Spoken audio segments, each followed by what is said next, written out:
Yavaş yap. Helal.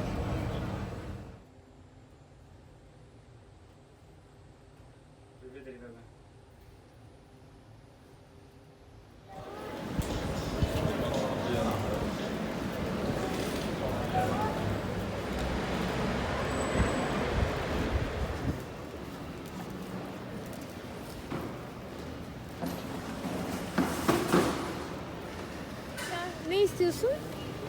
Ondan. Ondan mı? Tamam. Ondan da oldu.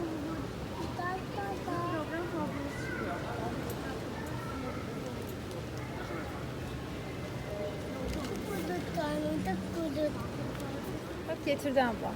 Teşekkür et. Teşekkür ederim de. Hanımefendi böyle geçebilirsiniz. İyi uçuşlar. Teşekkür ederiz. Çok sağ olun.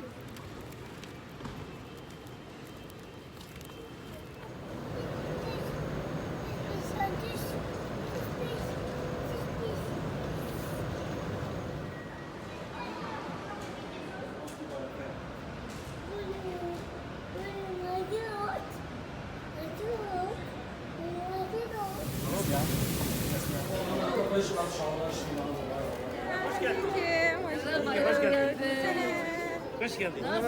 Nasılsın?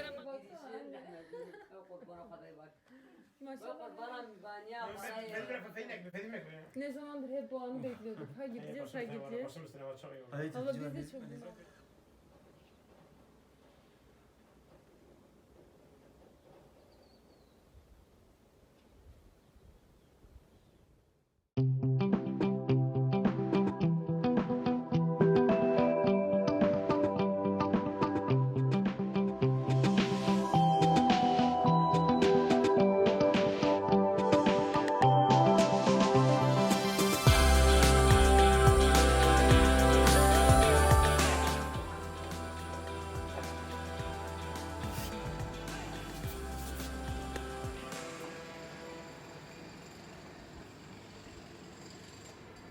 Ona zahmeti çoktu.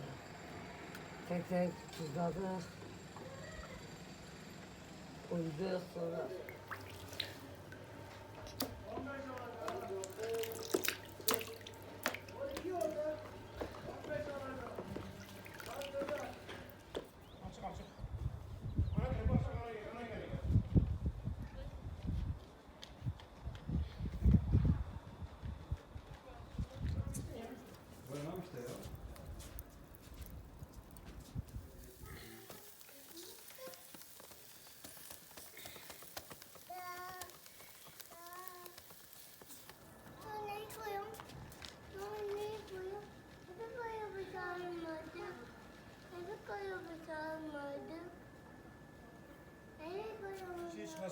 Evet ne güzel.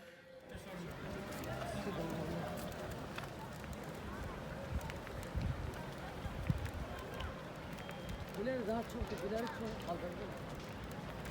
Böyle bir boş